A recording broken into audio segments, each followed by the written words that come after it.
Hi guys, welcome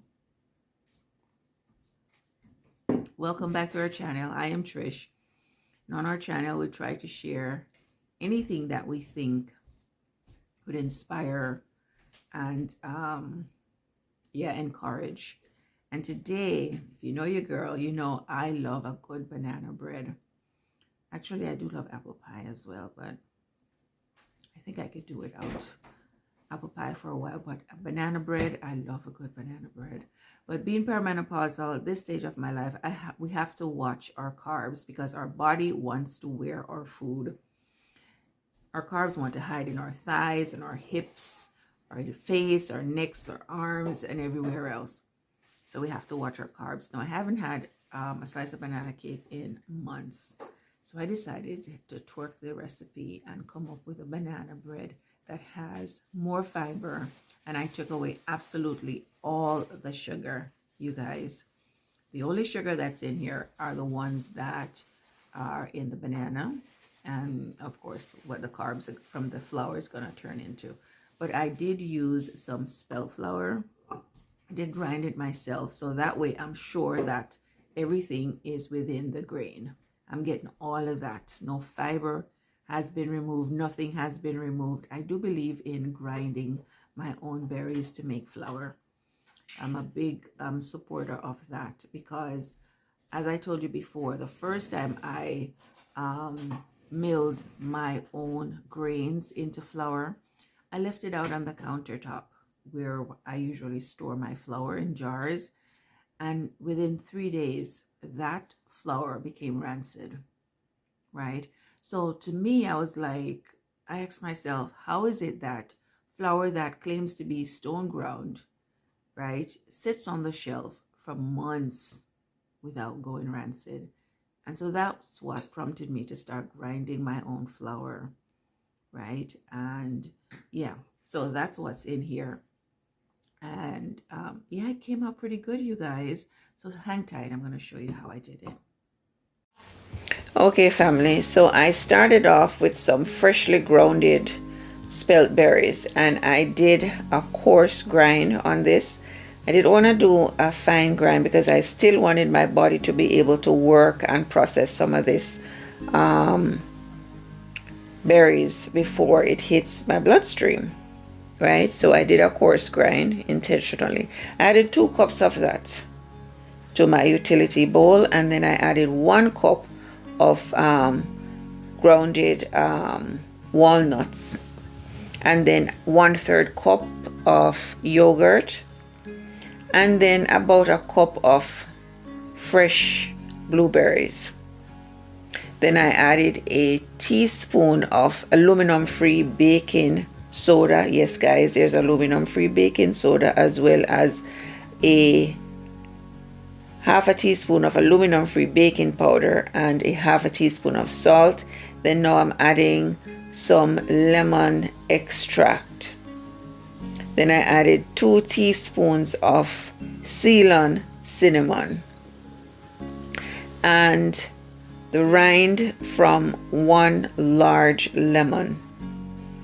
Right now, lemon and blueberries go together, and the taste is just fantastic. And I wanted flavor in here because I'm taking away all the sugar. I am not adding any sugar here at all. The bananas are sufficient to sweeten this, and the blueberries. And then of course the lemons are adding a ton of flavor. I also added the juice from half of this lemon, which would be 1 regular sized lemon. Okay, and as you can see, I'm just doing the dump method. I'm not separating anything. And here's my friend. I added 1 tablespoon of psyllium husk, or psyllium husk, I should say. Then here I had 3 bananas and this plantain. Most of you are familiar with this type of plantain. It ripens and it's delicious. And just to add a flavor to it, it has a flavor like pineapple and banana to me. So it added a special flavor to this mixture. And then I just went ahead and Of course, those were crushed, as you can see, in big chunks. And then I went ahead and I just folded everything together. It's a dry batter, and you might be tempted to add fluids to it, but I didn't add any fluid because I know that the banana is going to bring a ton of moisture after all to this batter. And in the meantime, my oven was heating at 375, and I had already greased my loaf tin and lined it with some parchment paper. Now, when you grease your loaf tin, you do not have to line it if you don't want to, but I line it, as you can see how I lined it, so I can lift it out easily. Now I'm taking about 1/3 cup of the batter, and I'm going to add a cup of cacao, raw cacao, to that batter, and about 3 tablespoons of milk. Right, there I am adding the cacao, and about 3 tablespoons of milk, and then I'm going to mix that together. Don't do what I do, guys. I should have mixed it in a bigger bowl, but this is what I had right at my fingertips, so I just grabbed it. And I mix that together well until everything is combined.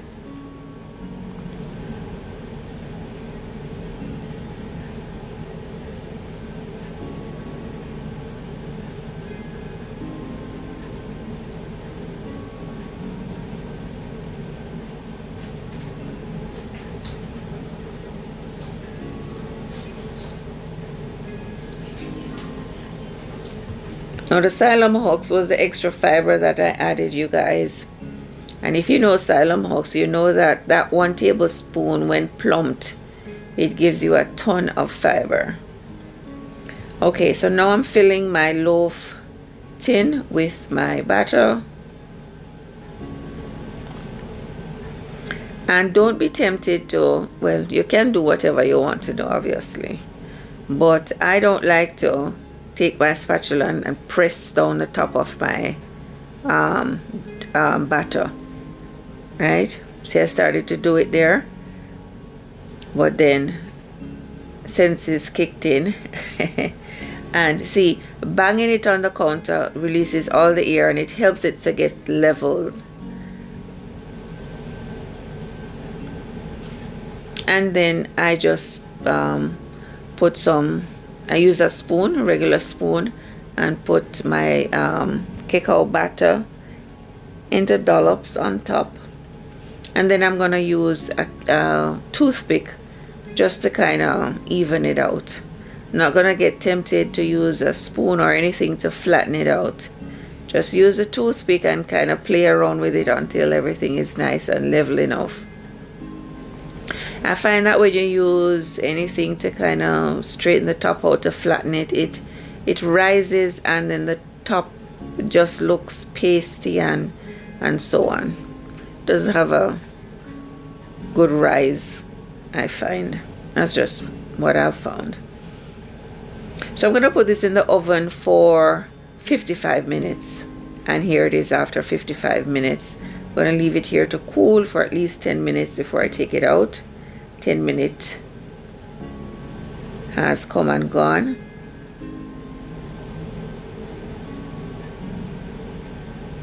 And I'm going to lift her out of the baking tin.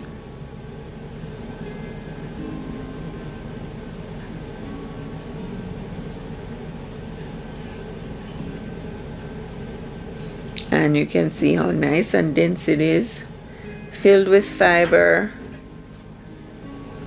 Still a little warm, but I'm going to cut into it so you can see what it looks like on the inside. And another thing I love about baking banana bread, it just makes the house smells so wonderful. And here it is, guys. You can have her as is, naked, or you can have it with yogurt, peanut butter, or almond butter. Until the next video, guys, God bless.